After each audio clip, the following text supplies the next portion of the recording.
কোন সূরার নাম বললাম? সূরা হিজর। কোন সূরা? 14 পারা। কত পারা? 3 নাম্বার পৃষ্ঠা, 7 নাম্বার লাইনের 44 নাম্বার আয়াত। আরো দলিল দেব। আল্লাহ বলেন লাহা সাবাআতু আবওয়াব, জাহান্নামের দরজা 7টা। এবার যদি বলেন এখানে জাহান্নাম লেখা কই, এহার মারজা জাহান্নামের দিকে, এগুলো বুঝতে হলে আবার গ্রামার লাগবে। এহার ইঙ্গিত বা মারজা কোন দিকে? কেন? কারণ এর আগের যে আয়াত এখানে জাহান্নামের কথা আছে, ওয়াইন্না জাহান্নামা লা মাউইদুহুম আজমাইন, এখানে কি আছে? জাহান্নাম। এই জন্য আগের আয়াত এখন একটা একটা করে বলতে গেলে সময় পাবো না শেষ পর্যন্ত। আল্লাহ শুধু ইঙ্গিত দিয়েছেন, ইঙ্গিতটা বললাম। লাহা, হা মানে বলেন, সাবাহাতুন মানে 7, বাবের বহু বচন আবওয়াব। আল্লাহ বলেন জাহান্নামের দরজা 4টা। বলছে কিটা গো? 7। সেই ধরনের অপরাধ করবে তাকে আল্লাহ ওই দরজা দিয়ে প্রবেশ করাবে। এবার আসেন বাস্তবে ব্যাখ্যায় যাচ্ছি। কয়টা পেলাম জাহান্নামের দরজা? বলেন।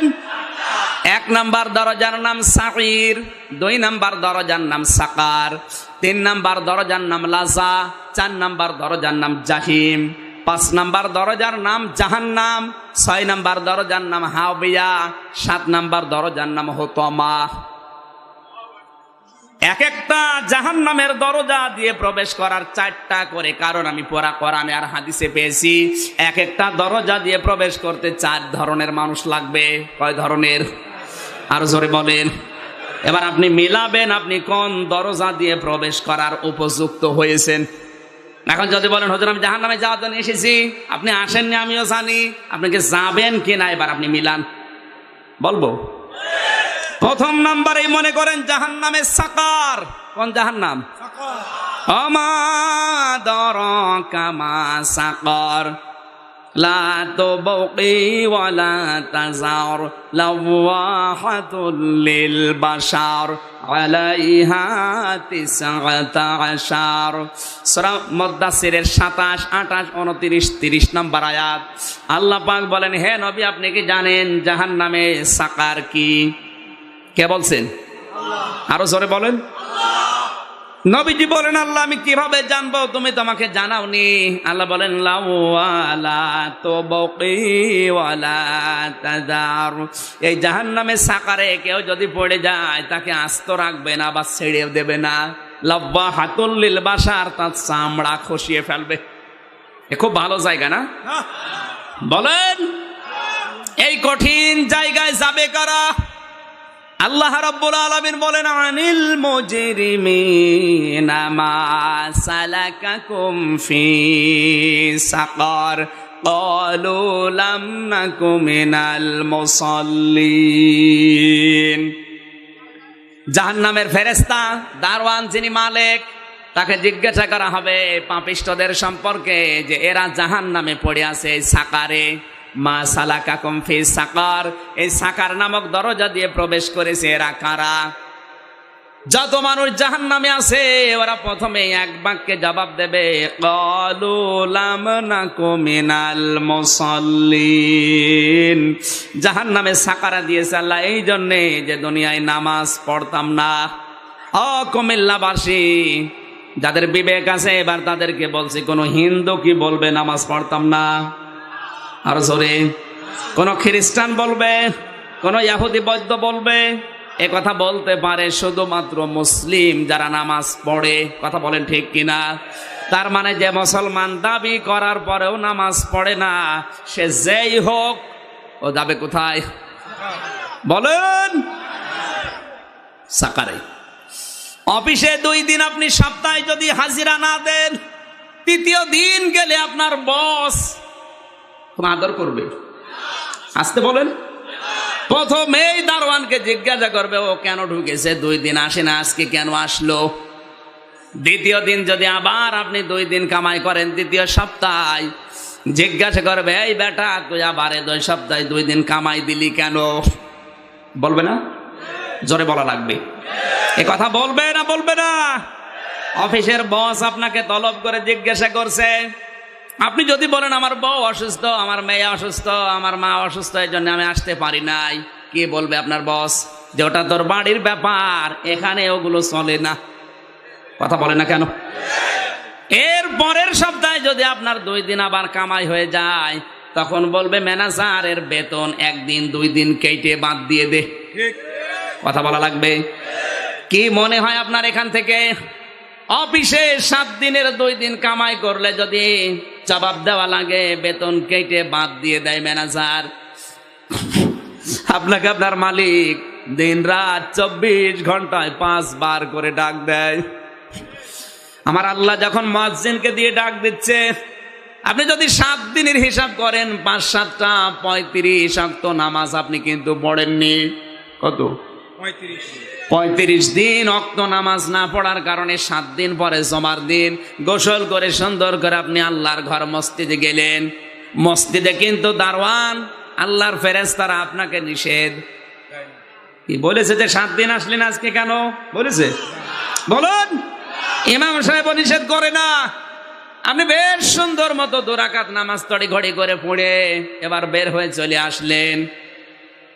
আপনার কি বিবেককে একবারও নাড়া দেয় না? আল্লাহ, আমার অফিসে মাত্র 2 দিন আমি যাইনি সপ্তাহে, তাই যদি আমার 2 দিনের বেতন কেটে নেয়, আমি তোমার এখানে 35 ওয়াক্ত নামাজ আমার উপরে ফরজ ছিল, আমি একবারও হাজিরা দেইনি, আজকে এসেছি লোক দেখাতে।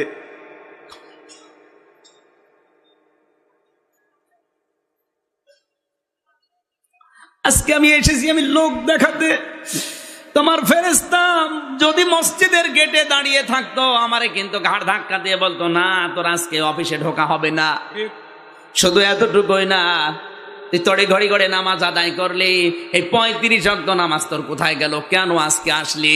অবশ্যই তুই এসেছিস লোক দেখাতে, সুতরাং তোর বেতন কাটা। আমার ইমাম সাহেব নিষেধ করে না। আমি যে এত অপরাধ করেছি, তুমি রাতের বেলা দিনের বেলার অপরাধ সব গোপন করে রেখেছো সাত্তার নামের কারণে, এই জন্য আমারে কেউ কিছু বলে না। মানুষ সবাই আমারে সম্মান দেয় আমির হামজা বলে। ওরা যদি জানতো যে আমার গোনা কি শরীরে লেখা থাকতো, মানুষ আমাকে কখনো স্টেজে উঠতে দিত না। তুমি যদি আমার গনাগুলো আমার শরীরে মুখে হাতে এগুলো লিখে দিতে, কিয়ামতে যেমন লেখা থাকবে, কিয়ামতের দিন কিন্তু কোনো মানুষকে আল্লাহ জিজ্ঞাসা করবে না, বান্দা তুই অপরাধ করেছিস, বলবে না। কিভাবে বিচার করবে? ইউরাফুল মুজরিমুনা বিসিমাহুম ফায়ুখাযু বিন-নাওয়াসি ওয়াল আকদাম ফাবিআইয়ি আলাই রাব্বিকুমা তুকাযযিবান। আল্লাহ পাক বলেন, কিয়ামতের দিন অপরাধী যারা, পাপিষ্ঠ যারা, এদের পাপের চিহ্নগুলো ওদের শরীরে ফুটে উঠবে। যারা জমি জায়গা ফাঁকি দিয়েছে, ভাইয়ের বোনের ছেলের মেয়ের, তাদের এই জায়গায় লেখা থাকবে শরীক ফাঁকি দিয়েছে। যারা জেনাকার, দুনিয়ায় যারা জেনা করেছে, ওদের লজ্জা স্থান দিয়ে টপ টপ করে রক্ত পড়তে থাকবে।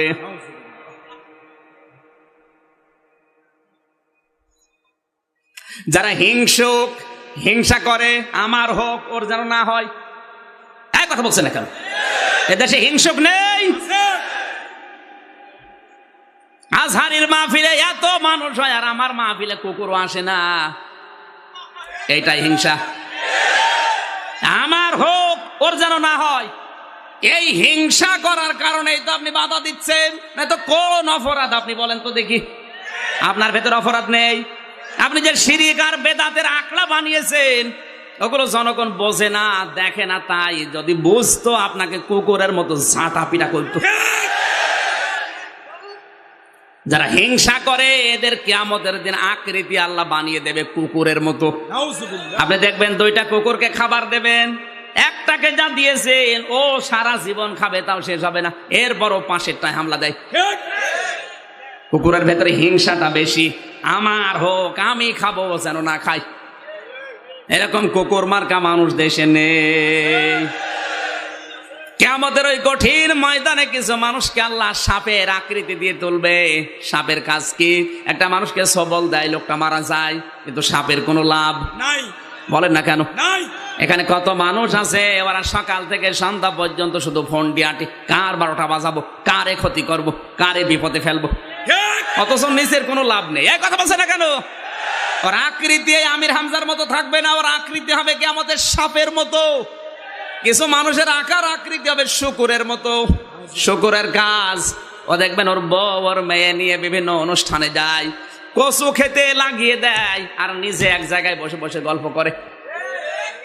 এখানে হাজারো মানুষ এমন আছে নিজের বউ সুন্দরী, আরো বিউটি পার্লারে সাজিয়ে এমন পোশাক কিনে দিয়েছে বুকের ওপরে লেখা এক বুক জ্বালা। মুরব্বী আছে এই জন্য কিছু বলতে পারছি না। এই পোশাক ভারত থেকে আসতেছে, পোশাকের নাম এক বুক জ্বালা। একটা যুবতী মেয়ে 20 বছর 22 বছরের বয়সের মেয়ে যদি এক বুক জ্বালায় পোশাক পরে তো কেমন লাগে বলেন তো? কে যেন বললো খুব সুন্দর লাগে। ওরে শয়তান, না একজন বলেছে আমার কানে আসলো যে, ও যদি এখনই বলে সুন্দর লাগে তো রাস্তায় থাকলে কি করবে? না শুধু ওর একা দোষ না, আপনার বউকে দেখে, মেয়েকে দেখে, বেটার বউ দেখে কেউ যদি বলে যে সুন্দর লাগে, ওর পেটে আল্লাহ আর ভালো জিনিস দেবে না, যা দেবে আমি আর এটা বললাম না। কথা বলেন। কয়েকদিন আগে মাহফিল নেওয়ার জন্য ডিপজল এসেছিল, 2 জন বডি গার্ড নিয়ে, আমি যেখানে আসি ওখানে। আমি মনে করলাম যে ওনার নামে একটু উল্টাপাল্টা বলা হয়েছে, আল্লাহ বডি গার্ড নিয়ে এসেছে। আমি বললাম যে স্যার, প্রথমে ভাই বললাম যে ভাই, বলছে হুজুর আপনি কি বলবেন আমি বুঝেছি। আমি গাবতলী এই টার্মিনালে আমার মাহফিল হয় প্রত্যেক বছরে, আমার দাদার নামে, আমার বাবার নামে, নানার নামে স্মরণ করে দেয় যে আপনাকে এবার প্রধান বক্তা বানাবো, আপনি ডেট দিন। আপনি বলতে চাচ্ছেন যে আমার নাম ধরে আপনি বলেছেন, আসলে ও দোষ আমার না, ওইটা আমার চরিত্র। আমি সিনেমায় ওই চরিত্র প্রযোজক আমাকে দিয়েছে পরিচালক, এই জন্য আমি ওইরকম করি, তাছাড়া আমি কিন্তু ভালো মানুষ। হ্যাঁ আমি ভালো মানুষ, আপনি কেমন ভালো আমি জানি। ব্যক্তিগতভাবে অনেকক্ষণ কথা বললাম, দেখলাম না লোকটা খারাপ না, ভালো মানুষ, কিন্তু ওর চরিত্র, ওর পাঠ ওইটা। নেশা সওদাগর, 5 ওয়াক্ত নামাজ পড়ে, হজ করে এসে তাহাজ্জুদ পড়ে, কিন্তু ওর যে চরিত্র, শয়তানও অত নিচে নামে না। কথা বলছেন। সেদিন একটা মাহফিল পেয়েছিলাম টেকনাফে, ইলিয়াস কোবরা, শুনেছেন? কি ভালো মানুষ না? ওটা বলছো হুজুর আমি ভালো হয়ে গেলাম, এখন থেকে সিনেমা ছেড়ে দেব, আল্লাহওয়ালা হয়ে যাব, আল্লাহ যা করেছে যেন মাফ করে দেন। মন থেকে যদি ফিরে আসে অবশ্যই আমার আল্লাহ তাকে মাফ করবে। তো মন থেকে না ফিরে এসে হুজুর ফিরে আসবো, তারপরের দিন আবার যে ডলাডলি শুরু করবে, মাফ হবে? বলেন, এটা তো ইয়ার কি মারা হবে। আলাম ইউসিররু আলা মা ফাআলু ওয়া হুম ইয়ালামুন, সূরা আলে ইমরানের 35 নম্বর আয়াতে আল্লাহ জানিয়েছেন, ওই মানুষগুলোকে আমি আল্লাহ জান্নাত তাদের জন্য তৈরি করে রেখেছি, যে মানুষগুলো গুনাহ করার পরে তওবা করে, তওবা করার পরে ওইটা আর জীবনে রিপিট করে না। কথা বুঝতেছেন? যে তওবা করেছি, তওবা করে আমি জীবনে আর এই কাজ রিপিট করব না। আমি জিনা করে ফেলেছি, আমি পরকীয়া প্রেম করেছি, কিন্তু এখন আমি তওবা করে ফিরে আসলাম, জীবনে আর আমি এই কাজ করব না। এইটা মনে করে যদি কেউ ফিরে আসে, ওর জীবনে পাহাড় পরিমাণ গুনাহ থাকলো আল্লাহ মাফ করে দেবে। এই তওবা করবেন কারা? তারা হাত তোলেন তো। এই পরকীয়া প্রেম চালাচ্ছ, তাহলে হাত তুললে কেন? হাত নামাও। আমি বললাম যারা পরকীয়া প্রেম করেছে তারা এখনো হাত তুলে আছে, নামান। যারা করেছেন তারা এখন তওবা করেন, করেছেন তো? বলছে জি, এলাকায় দাঁড়িয়ে এসব কাজ চলছে, চালান 180 মাইল বেগে চালান। যারা চালিয়েছেন এতদিন এখনই তওবা করেন, আল্লাহ আমি আর এই সংসার নষ্ট করব না। কারণ একজনের ঘর যদি ভেঙে দেই, তাহলে দুনিয়ার সব মানুষের ঘর ভাঙার গোনা আপনার আমল নামায় হবে। বলেন, কাজ ছেড়ে দেবেন তো? আলাম ইউসিররু আলা মা ফাআলু ওয়া হুম ইয়ালামুন। এতদিন আমি বিড়ি খেয়েছি, সিগারেট খেয়েছি, মদ খেয়েছি, বাবা খেয়েছি, জেনা করেছি, হোটেলে রাত কাটিয়েছি, এখন আমি আর কাটাবো না। জীবনে এই গুনাহ সব ছেড়ে ফিরে আসলাম, আল্লাহ মাফ করে দাও। তাহলে আপনার জীবনের যত অপরাধ ওগুলো নেকি হয়ে যাবে। একটা সুসংবাদ না আপনার জন্য? এই তওবা করে আজকে বাড়ি যাওয়া লাগবে, যাবেন তো? আপনার অপরাধগুলো কিন্তু লিখা আল্লাহ লিখে দিতে পারতেন, কারণ সাত্তার নামের কারণে লিখে দেয় না। তাহলে আপনি মসজিদেও ঢুকতে পারতেন না, পারতেন? ইমাম সাহেব বলতো, তোর কপালে কি লিখা, শরিক ফাঁকি দিয়েছিস, তোর লজ্জা স্থান দিয়ে এখনো পর্যন্ত রক্ত পড়ছে, তুই জিনাকার, তোর এই মসজিদে ঢোকার অধিকার নেই। ফিরিয়ে দিতে পারতো না? ওখান থেকে বাড়িতে আসলেন, বাড়িতে আসার পরে যখন আপনার মাকে বললেন, মা খাবার দেন, খাবার দিয়েছে আপনি। খাবার খাওয়ার আগে যদি চিন্তা করেন, রব্বুল আলামিন আমি মাত্র 2 দিন অফিস করি না, এজন্য আমার বেতন কেটে নিয়েছে, রিজিক বন্ধ করে দিয়েছে, অথচ আমি 7 দিন 35 ওয়াক্ত নামাজ পড়ি নাই, তুমি এখনো আমার রিজিক বন্ধ করো না। আপনার বিবেকে একটু নাড়া দেয় না? আপনাকে জীবনে আল্লাহ যদি কিছু না দেয়, এরপরও খাবারগুলো খান, মনে মনে সিদ্ধান্ত নেওয়া উচিত ছিল, আল্লাহ অফিসের মাত্র 2 দিন সপ্তাহে যাইনি, এই জন্য আমার বেতন পর্যন্ত কেটে নিয়েছে, কিন্তু কোনোদিন আমার রিজিক আজও কেটে নাওনি। আমার চাকরি নেই, আমার ব্যবসা নেই, আমার কর্মজীবন নেই, কিন্তু আমার রিজিক তো থেমে নেই। থেমে আছে না? আজ পর্যন্ত শুনেছেন কেউ না খেয়ে মারা গেছে? বলুন। আপনি অফিসে 2 দিন না গেলে বেতন কেটে নেয়, রিজিক বন্ধ হয়ে যায়। আর এই যে 70 বছর পর্যন্ত আজও আপনাকে আল্লাহ না খাওয়িয়ে মেরে ফেলেনি, এটা কেন? কারণ আল্লাহর নাম রাজ্জাক। নাম কি? রাজ্জাক। 5 ওয়াক্ত নামাজে আহ্বান জানাচ্ছি, অন্তত আর যাই করেন নামাজটা আপনি ছেড়ে দিলে কিন্তু সাকারে যাবেন। কোথায়? যেখানে গেলে আপনাকে আস্ত রাখবে না, ছেড়েও দেবে না। লা তুবকি ওয়ালা তাদার লাওয়াহাতুল লিল বাশার, আপনার গায়ের চামড়াও রাখবে না, গোশত চামড়া সব আলাদা করে ফেলবে।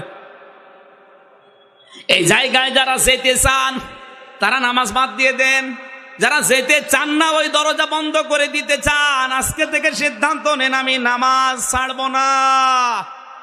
রাজি আছেন? আসলে নামাজ পড়লেই শেষ না।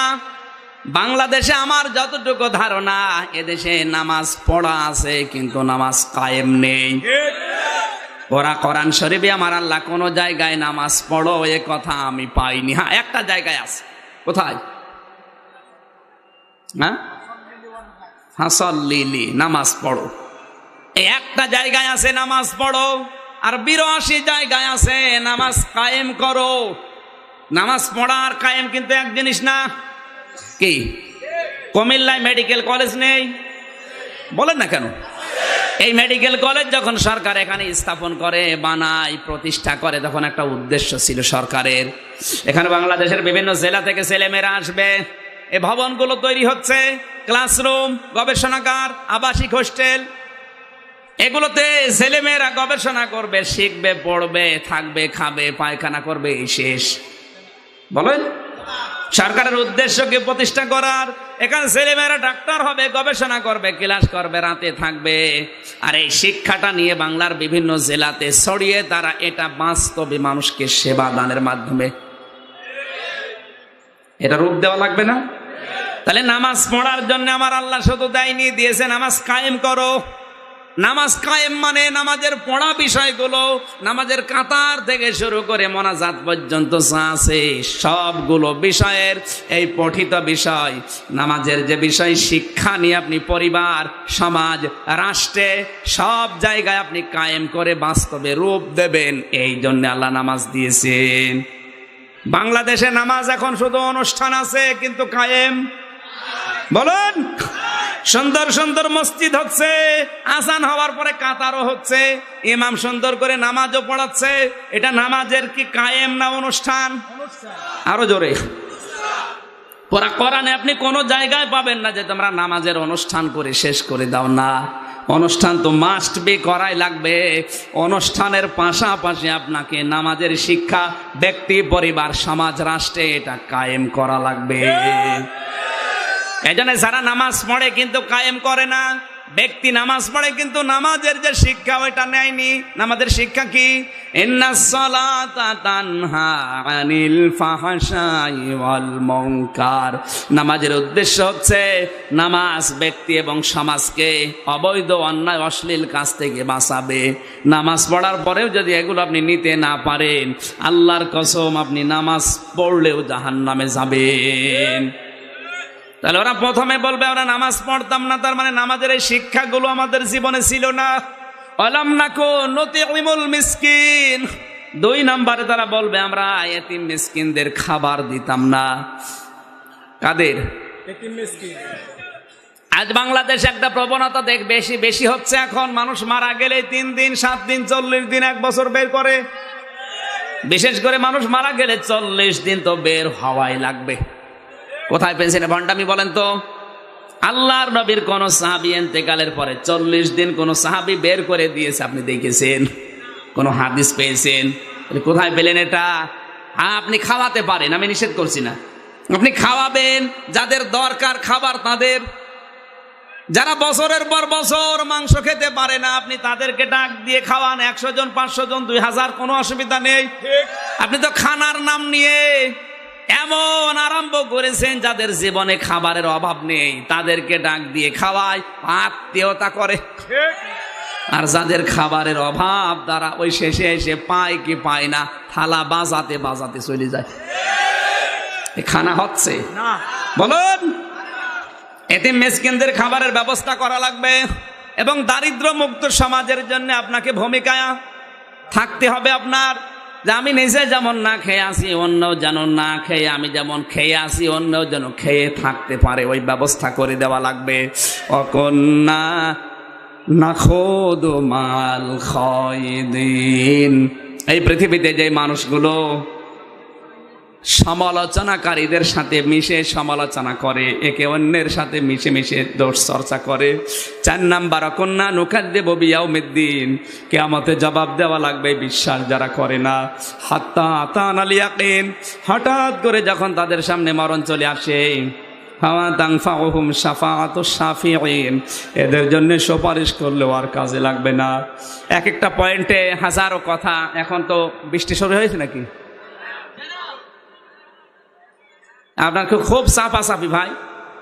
আমি বললাম যে 1 ঘন্টা চেপে ধরে রাখবেন, তাও পাচ্ছেন না। আপনাকে কষ্ট হচ্ছে আসলে, সেই মাগরিব থেকে বসে আছে তো। আজকে আমরা আর ব্যাখ্যার দিকে না গিয়ে শেষ করে দিলাম। আমিন। বারাকাল্লাহু লানা ওয়া লাকুম ফিল কোরআনিল আযীম।